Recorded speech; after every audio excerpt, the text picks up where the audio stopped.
सुनो, एक चुनरी भी श्री जी की दे दो।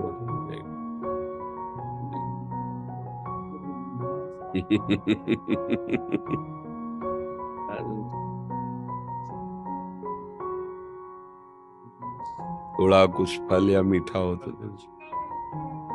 सीरियस, देखो कुछ फल मीठा हो तो दो। हाँ, ये चुनरी दे दो, ये प्रसादी चुनरी है। हाँ हाँ, दे देना उधर, वो श्री जी से वहां से दे देंगे, तो लिवा जाओ और हाँ उसको मिठा। जितेंद्र जी। राधा राधा राधा। हाँ महाराज जी, मैं यहाँ आकर धन्य हो गया। महाराज जी, यहाँ पर सिर्फ आपसे मिलने के लिए आया हूँ। महाराज जी, किस कहीं से सुना कि आप अस्पताल में भर्ती हैं, तो जैसे ही पता लगा तो मैंने ना सोचा ना समझा 300 किलोमीटर पैदल यात्रा करके आपसे मिलने अस्पताल आया। में तो नहीं भर्ती। मतलब मैं मुझे जानकारी नहीं थी महाराज, तो मैंने किसी से पूछा कि महाराज कहाँ पे मिलेंगे, तो उन्होंने कहा इस समय उनकी तबीयत बिगड़ी हुई है।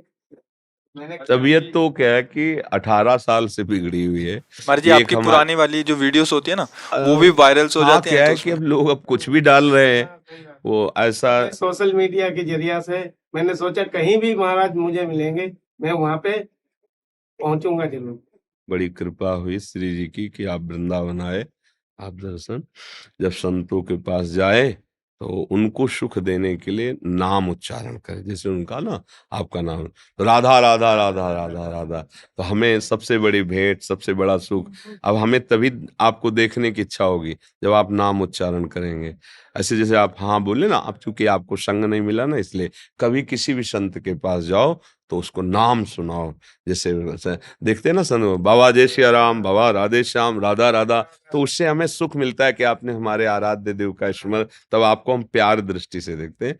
और आप पैदल आए इसलिए आपका स्वागत करते हैं, और हम सदैव स्वस्थ हैं। हमारे शरीर को जो कष्ट है वो एक लीला है भगवान की, भगवान की लीला है। आपको दिखाई देते हैं बीमार आदमी है? नहीं, बस वो एक नाटक चल रहा है, माया का नाटक चल रहा है, डायलिसिस होता है। देखो सबसे बड़ा रहस्य है स्वस्थ होने का आनंद। अगर चित्त आनंद है तो फिर सब लघु रहता है। अब हमें प्रियाजू के चरणों का आश्रय सहारा मिल गया है, तो हर समय मन उनकी कृपा से आनंदित रहता है। शरीर कष्ट में रहता है, डायलिसिस होते हैं, बड़ी दवाइयां हैं, बड़ा कष्ट है, पर वो सब एक बाहरी माया का नाटक मात्र है। आनंद है हमें। अस्पताल में भी भर्ती रहना पड़ा, ऑपरेशन भी हुए, सब दुनिया की चीजें, पर ये सब माया का नाटक है। आनंद है तो प्रभु के नाम में, रूप में, और उसी आनंद के बल से हम आनंदित रहते हैं, और वही हमारे जीवन का परम लाभ है। नहीं तो अगर शरीर स्वस्थ है और आप गंदे आचरणों में, तो क्या आप आनंदित हो क्या? आप सोचो, देखो आप जल रहे हो, आप क्लेशित हो, आप अशांत हो, ऐसे ऐसे राक्षसी भाव एक दूसरे को मारे डाल रहा है, एक दूसरे को क्या है ये? तो आपका सद्भाव बहुत अच्छा है, और हम यही चाहेंगे कि आप जब आए हो तो आप राधा राधा जपने की कोशिश करो और भगवान की कृपा के पात्र बनो। देखो संतों के पास किसी भी भाव से जाए, अगर हमारा ये भाव है ना कि ये भगवान है, या ये पूज्य हैं भगवान के समान, या ये इनकी कृपा, तो ज्यों ज्यों पग आगे बढ़े कोटिन यज्ञ समान, एक एक कदम में करोड़ों यज्ञों का फल मिलता है आपके भाव से। सामने वाला क्या है उससे मत देखो।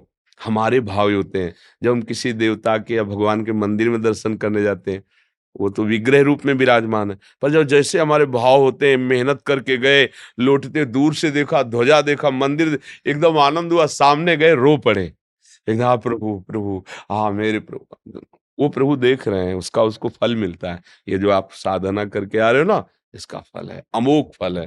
भगवान के दर्शन और भगवान के भक्त के दर्शन ये बराबर है। संत दर्श जिम पातक टरे। अगर हम भाव से ना, तो जब भाव से हम शिला में भगवान की भावना कर लेते हैं, फिर संतों में भगवान की भावना कर ले, मंगल है। खूब नाम जप करो, कोई नशा न करना, कोई गंदा आचरण नहीं, गंदा भोजन नहीं, तो जहां जाना है ना, वहां पहुंचने का मार्ग प्रकाशित हो जाता है। महाराज जी क्षमा कीजिएगा, एक और बात पे प्रकाश डाल दीजिए। जैसे आपसे सुना है कि आपके मुख से कि पैदल यात्रा अच्छा लगा, तो महाराज जी कुछ ऐसे भावुक जन है वो भी पैदल शुरू कर देंगे महाराज जी। ये सामर्थ्य सबके अंदर नहीं होती है। हम आपको सही बताएं, सामर्थ्य उनके होती है जो बहुत कष्टपूर्ण जीवन गरीबी से व्यतीत करते हैं, और उनको जब लगता है कि मेरे पास तो कुछ देने के लिए कुछ है नहीं, तो ये जीवन ही है, तो मैं अगर हो सके तो मैं लौटते हुए जाऊं या पैदल जाऊं, ये सामर्थ्य उनकी होती है।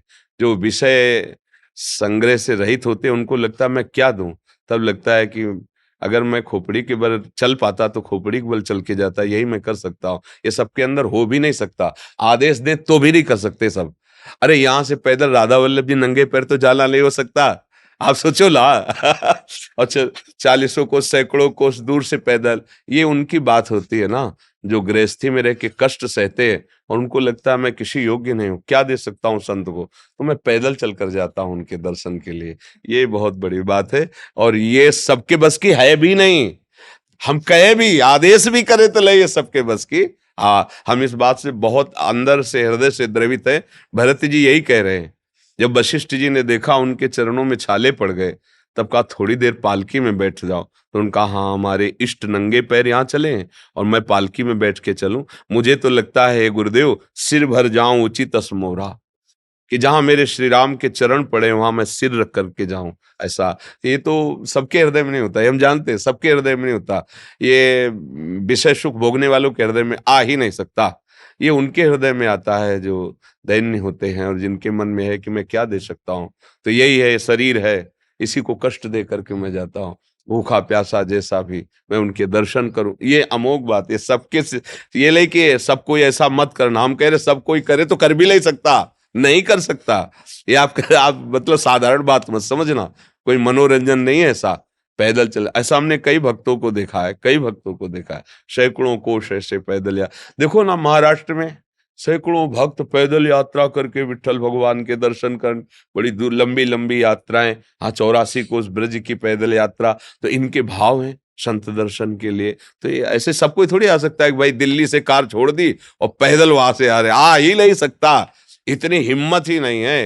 हिम्मत तो उसकी ही होती है ना जिसको ये लग गया कि अब हमारे पास तो कुछ है नहीं, शरीर प्राण ही है, अब यही हम समर्पित करते हैं। बहुत बड़ी बात है, बहुत बड़ी बात है।